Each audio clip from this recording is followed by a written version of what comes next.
माँ भारती, परम ब्रह्मोम, जिला समिति के सम्माननीय अधिकारी बंधु, स्थानीय समिति के समस्त पदाधिकारी बंधु,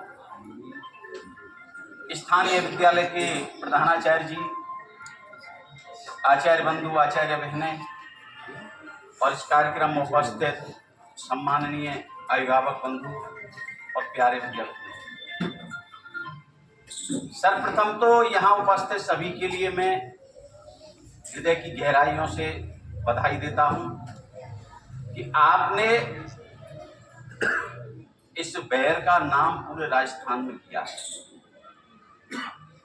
मैं पिछले 5-6 दिन से लगातार बाहर बैठक में था और सीधा यहाँ कार्यक्रम में आया हूँ।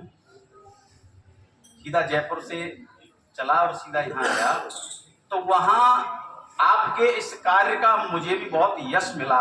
बैठकों में बहुत लोगों ने मुझको बधाई दी और ये सब आपके द्वारा हुआ। इस मां शारदे की बड़ी असीम कृपा रहती है। आप तुलना करेंगे, आपने शायद देखा नहीं होगा, विद्या भारती के चूरू के विद्यालय, विद्या भारती सीकर के विद्यालय, बड़े अद्भुत भवन, अद्भुत व्यवस्थाएं। एक सेठ ने अभी सालासर में भवन बनाया, एक सेठ ने अभी कोट खाबधाम भवन बनाया, 25 करोड़ रुपए की लागत से नया भवन तैयार करके दे दिया। हम जब उनको देखते हैं अपने आप को बहुत बौना महसूस करते हैं, लेकिन सीमित संसाधनों में आप जो पढ़ रहे हो और यहाँ का स्टाफ जो पढ़ा रहा है और जो समस्त पदाधिकारी मार्गदर्शन कर रहे हैं, ये बधाई के पात्र हैं। इन्होंने उन सारी लग्जरी व्यवस्थाओं को पीछे छोड़ दिया और परिणाम श्रेष्ठ किया। पिछले सत्रों में भी आपको ध्यान होगा, रणजीत नगर सीनियर साइंस से राजस्थान में पहली रैंक थी, 99.20। यहाँ का भैया भी पिछले साल 10वीं में कितनी थी गुरु जी? 99, हाँ 99.17। इससे पहले भी रणजीत नगर का बालक ऐसे अनवरत चल रहा है अपना। तो हमारे जिले की जो प्रतिभाएं हैं, भले ही संसाधन कहीं कम है, लेकिन आप सब बहुत मेहनत करते हो, जज्बे से पढ़ते हो। ये जज्बा बरकरार रहना चाहिए। मैं अपने आप को बड़ा भाग्यशाली समझता हूं कि मैंने इस विद्या भारती में काम किया। मैंने बहुत सीखा, इसकी क्रियान्विति अपने घर में भी की, इसका बहुत लाभ मिला। और यहां जो भैया बहन पढ़ाए, कुछ ऐसे भी पढ़ाए जिनसे मैंने प्रेरणा ली।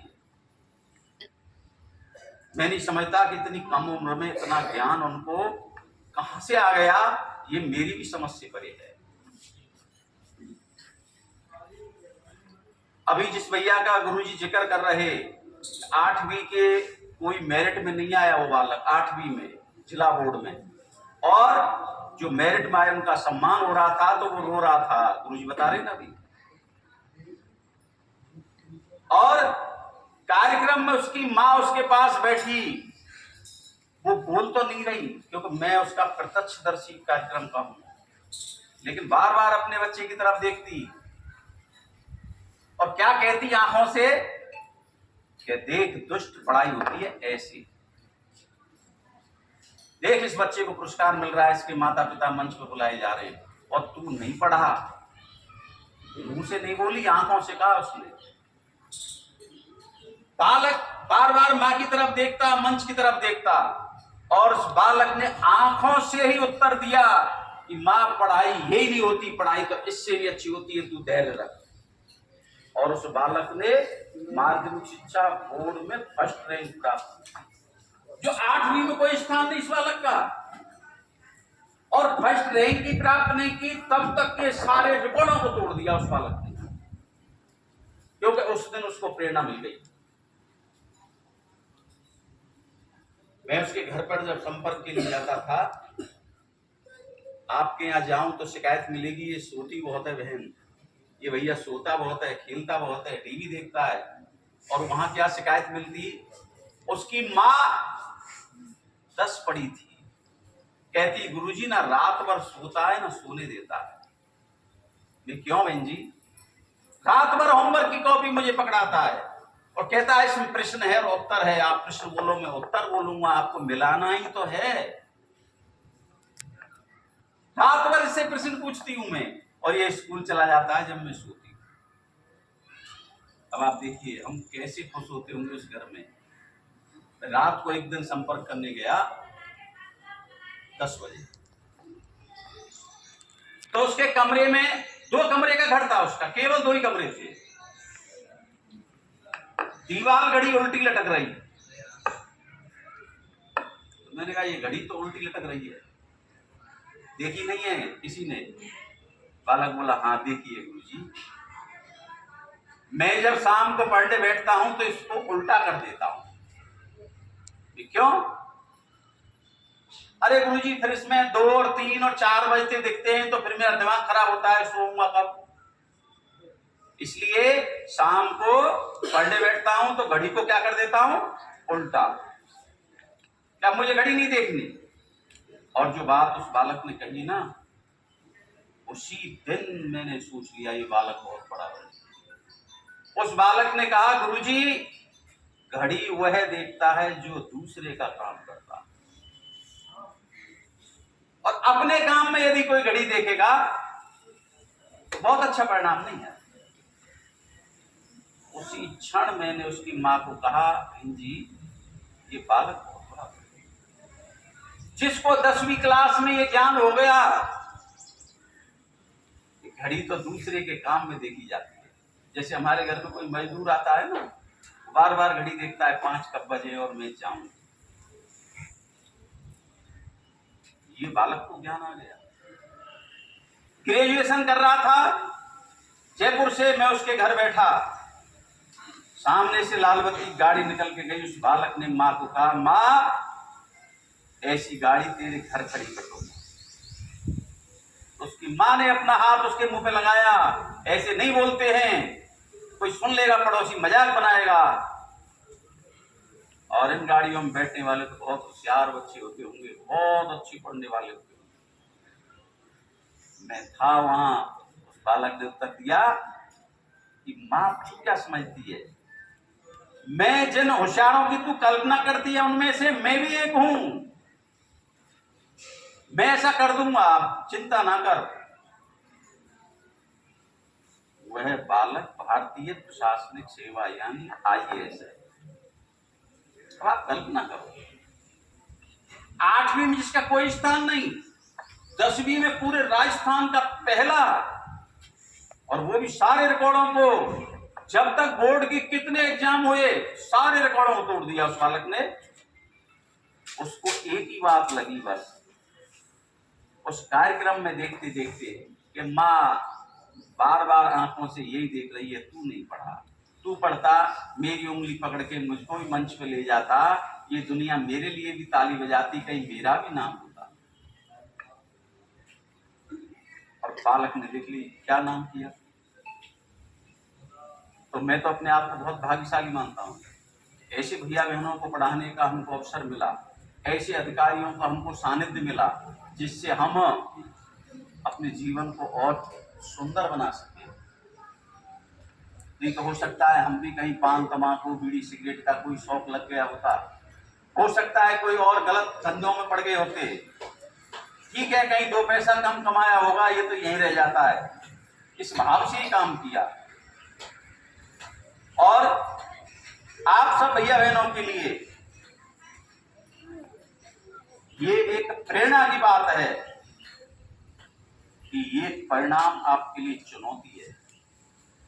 ये भविष्य में कम नहीं होना चाहिए। मैं पहले कई बार इस विद्यालय में आया हूँ और आपकी तारीफ सामने तो कम करता हूँ, बाहर बहुत करता हूँ कि पैर का विद्यालय हमारा सिरमौर है। यहाँ की 100% फीस मार्च में आ जाती है, परीक्षा परिणाम श्रेष्ठ रहते हैं। ऐसे अपने जिले के बहुत चुने हुए विद्यालय हैं और जिनमें आपका नंबर 1 पर है। तो ये आपका खिताब बना रहे, इसके लिए अनवरत प्रयास करते रहें। और जिन भैया बहनों का आज स्थान नहीं आए, वो मां शारदे का मंदिर है बाहर, उसके सामने प्रतिज्ञा लेके जाएं कि मां अगले वर्ष मैं इस क्लास को टॉप करूंगा। इस बार ठीक है मैंने पढ़ाई कम की, मैं बीमार रहा या कोई भी कारण रहे, लेकिन अगले वर्ष के लिए आप आज ही आशीर्वाद लेके जाना और दृढ़ संकल्प लेना, तो आपका भी संकल्प पूरा होगा। यशु शर्मा नाम का एक बालक पढ़ता था, 7वीं क्लास में था। तो मेरा एक शौक था, मैं अक्सर भैया बहनों से पूछता हूँ आप क्यों पढ़ रहे हो, क्या बनोगे? तो कुछ का तो उत्तर ही नहीं आता है, पता नहीं क्या बनेंगे, अभी सोचा नहीं, पता नहीं, घर वाले बताएंगे कोई कुछ। और वह बालक कहता था मैं कलेक्टर बनूंगा। कई बार मैंने वंदना में खड़ा करके पूछा कि आप क्या बनोगे? कि मैं कलेक्टर बनूंगा। बड़े गर्व से कहता। पूछा कैसे बनते हैं कलेक्टर? पता नहीं, जैसे बनता होगा वैसे बनूंगा। जिद थी। आप किसी गुरुजी को पूछना, वो बालक कलेक्टर है। 7वीं क्लास में कह दिया उस बालक ने, बताइए आप। उसके पिताजी ने, वह बालक 10वीं की मेरिट में आया, 12वीं की मेरिट में आया और 12वीं में मेरिट में अच्छे अंक लाया वो, उसकी 7वीं रैंक थी राजस्थान बोर्ड में। तो पिताजी ने कह दिया नहीं तू तो MBBS कर, डॉक्टर बनना है। उसने कहा मुझे नहीं बनना डॉक्टर, मैं IAS बनूंगा। घर में खूब संघर्ष हो गया, मुझे बुलाया, पिताजी की बात हमको रखनी पड़ी। हमने कहा नहीं तू अब MBBS लिया। बालक का एक चांस मिला, MBBS कर ली बालक ने। MBBS करने के बाद में बालक ने मुझे बुलाया और अब कहा अब इन पिताजी से कह दो, इनकी जिद थी कि मेरे नाम के सामने डॉक्टर लगे, वो लग गया, लेकिन अब मुझे अपना काम कर लेना। MBBS करने के बाद में IAS दिया और एक चांस में IAS कर लिया। तो डॉक्टर यशु शर्मा हो गया। तो मैंने उसके पिताजी को कहा आपने इसके ना चाहते हुए वो काम किया, लेकिन उस बालक ने पिताजी की भी बात रखी और अपनी इच्छा भी जो थी वो पूरी की। ऐसे भैया बहनों को हमने पढ़ाया, कितना हम गौरवशाली। एक बालक की बोर्ड में 2य रैंक आई और उसके पिताजी कहने लगे गुरुजी इसको वहां भेजिए कोटा, IIT की तैयारी करेगा। बालक कह रहा है गुरुजी पिताजी पर 2 लाख रुपए आए, इनको ले जाओ आप। मैं नहीं जाऊंगा कोटा, मैं घर पे पढ़ूंगा, मेरा सिलेक्शन होगा। मैं कह रहा हूं आपसे, ये पैसे को वहां बर्बाद करेंगे। मैंने अलग से बात की, पिताजी बोले नहीं इसको भेजो गुरुजी, नहीं पढ़ेगा ये। मैंने बालक से बात की तो बालक ने कहा गुरुजी आपको मुझ पर भरोसा नहीं है। कितनी मजबूती आत्मविश्वास से कहा उस बालक ने। मैंने कहा है तो फिर आप कह रहे हो इस बात को, आपने मुझे पढ़ाया है, आपको विश्वास नहीं है मेरे ऊपर, आप पिताजी को लिख करके दे जाओ, इसका चयन नहीं हो तो मेरी गारंटी है, लिखो आप विश्वास करिए। ऐसे दृश्य मुझे आंखों से देखने को मिले मेरे जीवन में, मैंने लिख दिया। बालक ने घर से पढ़ाई की और 150वीं रैंक आई इंडिया में IIT में। देश का सबसे कठिन पेपर है, 150वीं रैंक। बालक ने खड़गपुर से IIT को गोल्ड मेडलिस्ट किया। आज वो लंदन में कई करोड़ की पैकेज। ऐसे विलक्षण वाले भैया बहन, तो हम क्यों नहीं हो सकते? क्या हमारे माता पिता के मन में नहीं आता कि मेरे भी बच्चे कहीं अखबार में, पंपलेट में, होर्डिंग में मैं फोटो देखूं, कहीं मेरे घर भी 4 लोग बधाई देने आए, कहीं मुझको भी किसी मंच पर बुलाया जाए? हर माँ बाप की इच्छा रहती है। ये बात अलग है, आप इस बार पूरा नहीं कर पा रहे हो, कोई बात नहीं। आप आज ही अपने माता पिता के पास बैठ कर कह देना कि माँ, इस बार तो परिणाम में ये कमी रह गई, लेकिन माँ मैं तेरे सामने आज प्रतिज्ञा लेती हूं, आज मैं वचन देता हूं, अगले वर्ष जो परिणाम होगा मेरी क्लास में सबसे टॉप में आऊंगा। आज कहना आपके इस प्रकार कहने से उस माँ के आंसू निकल आए। वो यही कहेगी, चल ठीक है, अब की पढ़ाई कर, और फिर पढ़ाई में जुटना, और फिर इस लक्ष्य को जब आप प्राप्त कर लोगे ना, फिर उन माँ बाप की खुशी के आंसू, आपका आत्मबल, इन गुरुजियों की खुशी का कोई ठिकाना नहीं। आप भाग्यशाली हैं कि आपको ऐसे विद्या मंदिर में आपके अभिभावकों ने भेजा है पढ़ने के लिए। दुनिया करा रही है पढ़ाई, 9th 10th में केवल 10th का कोर्स पढ़ाएंगे, 11वीं 12वीं में केवल 12वीं का पढ़ाएंगे, 2 साल रटा रटू करके कोई 2 नंबर ज्यादा ले आएंगे, लेकिन बालकों को कोई ज्ञान नहीं, ना कोई टेस्ट पास करते हैं, ना संस्कार की बात करते हैं। हमारे यहाँ आप देखते हैं कितनी सारी प्रतियोगिताएं होती हैं। आपके यहाँ से अखिल भारतीय स्तर पर बहन दौड़ में स्थान बना के आई, और स्कूलों में कोई कार्यक्रम नहीं होते। यहाँ तो आपको बहुत से शारीरिक कैसी कैसी प्रतियोगिताएं, कितने सारे कार्यक्रम, जयंती, उत्सव, ये सब क्यों? आपके सर्वांगीण विकास के लिए। आपको केवल लट्टू तोता नहीं बनाना, आपका ऐसा विकास करना है कि जहाँ आप खड़े हैं आपके चारों तरफ जो आपका आवामंडल है वो आपसे प्रभावित हो, सामने वाला पूछने को मजबूर हो जाए कि बहन आप कहाँ पढ़ी थी, भैया आप कहाँ पढ़े थे, और तब आप गर्व से कहें कि मैं विद्या भारती विद्यालय में पढ़ी। सही मायने में इन विद्यालयों का उद्देश्य यही है, एक लक्ष्य को लेकर के हम सब काम कर रहे हैं। कोई धन कमाना अपना उद्देश्य नहीं कि कोई घर भर रहे हैं। आप देखते होंगे हमारे जो सम्माननीय पदाधिकारी कोई वैतनिक नहीं होते, अवैतनिक होते हैं और पूरा समय देते हैं। कभी मिलता है तो इनको केवल एक चीज मिलती है, बुराई मिलती है, और नहीं मिलता है इनको कुछ भी। तो ये संगठन इन्हीं की बदौलत आज आगे बढ़ रहा है, और पढ़ाई आप करते हैं, मेहनत आप करते हैं भैया बहनों, इससे मिलने वाले यश के हम भी भागीदार हो जाते हैं। मेरे काम में लगातार 6 दिन से बैठकों में बाहर था, मुझे बहुत यश मिला आपके परिणाम का, तो पुनः आप सबको इसकी ढेर सारी बधाई, धन्यवाद।